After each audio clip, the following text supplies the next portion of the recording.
Okay, so we're back with another installment of Show Your Work. And today we're gonna look at some more prototypes. So part of this is also like, I gotta clean up.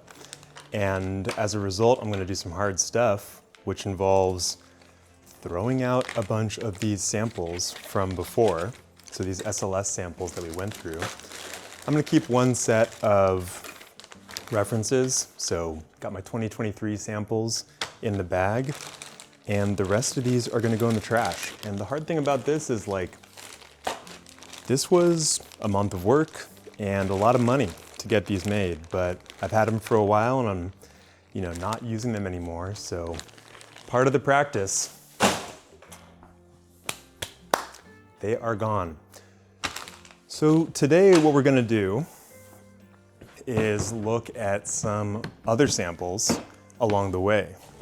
And there are quite a lot of samples. We'll slide this guy underneath the point of view camera.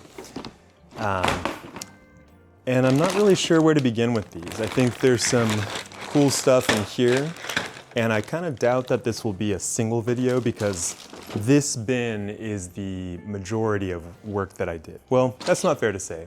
This bin is a ton of work. It's a bunch of different directions. There's obviously a lot of work that happened once I locked a design direction. Well, kind of. I locked it once for what I call an EVT build, and then it was all bad, and I'll talk about that more in a subsequent video, and then moved forward with the current architecture. But for a long time, I worked on a bunch of different systems to hold the AirTag in place. So a lot of these prototypes were in service of how do you get the AirTag out of the head unit mount when it's time to change the battery?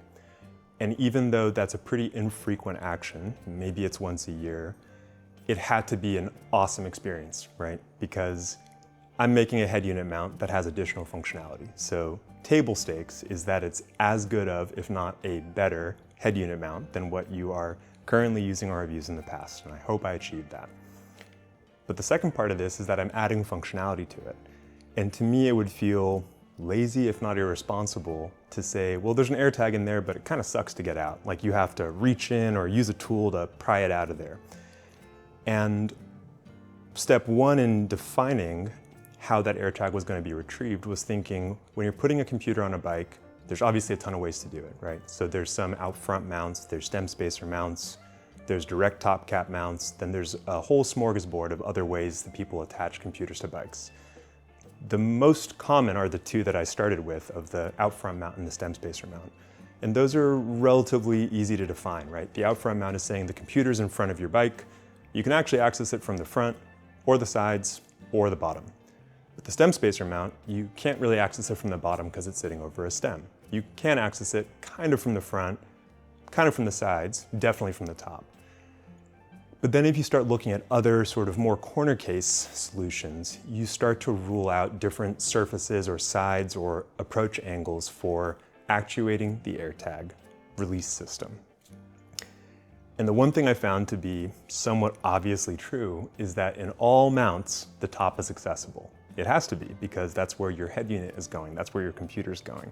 One constraint I applied early on is that the way to release the AirTag for battery changes was going to be achieved only from top access, because that's the only thing I could be certain would always be true on any mount. If I designed something that required side access or underside access, that could be okay for the first two mounts, but it would paint me into a corner when it came time to make other solutions. Or what I continue to hope to do is to be able to license this to other people so that I can make the receivers and we can get a range of mounts made for the range of bikes. As a one-person company, I can't make every single mount that's out there.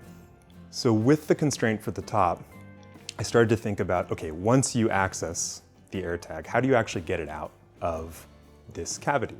Because if it's just a slip fit, it would be really annoying to get out. You'd have to push it from the bottom, and that defeats the purpose of saying you can change this without accessing the bottom. So a lot of these prototypes are actually explorations of how do you get this 3D printed AirTag, because all of my actual AirTags are in my bikes. How do you get this AirTag out of the assembly? And I spent a long time trying to figure out how you could basically, for lack of a better word, caress it out of the mount. So this has a slope which shows you that the AirTag could slide right out of here. So you could I think this one was a pop the hatch open and then you can pull the air tag out.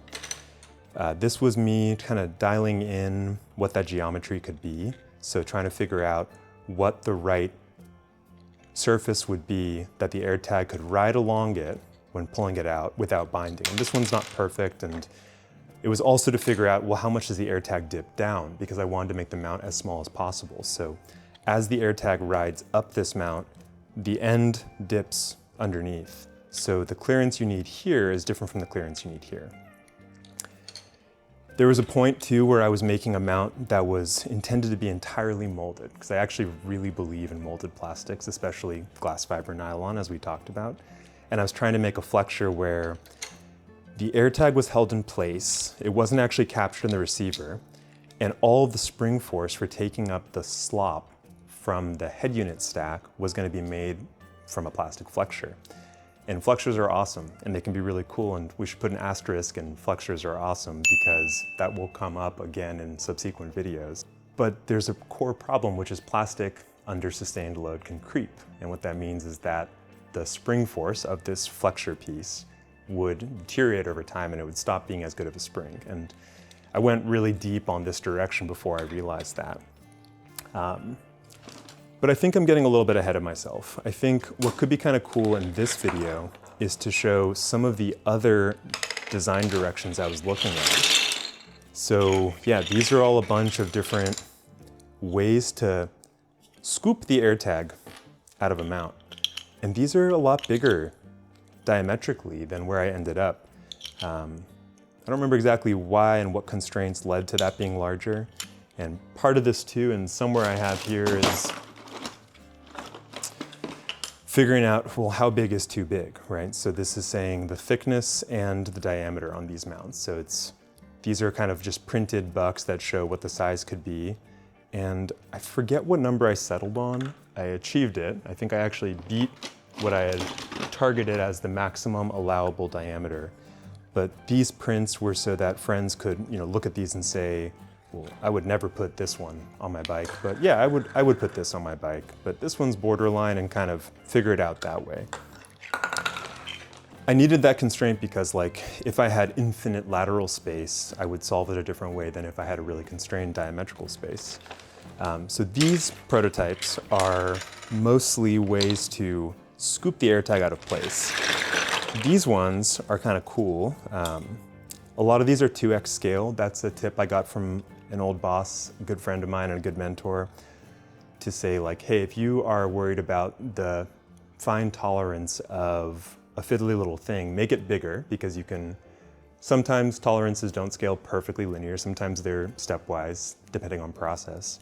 But also you can usually see where something is binding or running into an issue which you missed in CAD. So some of these were flexures, again, really on a big flexure kick at this point. So you would snap this into place and grab it from the sides. This kind of breaks the no side access rule, but at this time, maybe I hadn't determined that yet, or maybe I was saying side access at the top is acceptable because your computer is bigger than this anyways, so you have this much space. So maybe that's why I allowed myself to do side access. This was kind of cool, fun to print big chunky flexures. This one, I don't remember. This one was a twist lock. Yeah, twist lock to say, like, you twist it and lock it into place and all the force is from the twist lock, or the retention is from the plastic being in shear, and then you only have to prevent rotation. But on that, there's actually a fair amount of torque from when you're rotating a head unit mount. It doesn't seem like that when everything is rigidly bolted, but when you're adding a second mechanism or series of interfaces to that chain, you start to realize, like, you have to make sure you exceed the default forces and torques experienced by the system if you're adding a new functionality. I'm trying to think, this one, some sort of twist, yeah, another twist one. So this was a twist lock. This one was a 1x scale, so pretty big, but this was the double snap. Who knows what this was? Probably another twist lock. Boy, there's a lot of these. You know what, that's probably enough, 200%. So this is a Wahoo mount with a twist. This is before I had dual extruders. You know, I think that's probably enough for today. I think I want to see what this looks like when I'm editing it, and I might come back to some of these prototypes in more detail. But for today, oh, one thing. This was cool. So this was like a little hurricane that you put in place, and then these were gonna be radial flexures that latch into place, and then you push and rotate them free. I'm sure I have a version of that somewhere here. You know, I kept all these mostly for the purpose of something like this. Yeah, that was cool. That was a cool one. But there's problems with plastic flexures that I'll talk about in more detail a little bit later. But for today, let's hit a stopping point. Let's get this video out there and let's keep momentum going for tomorrow.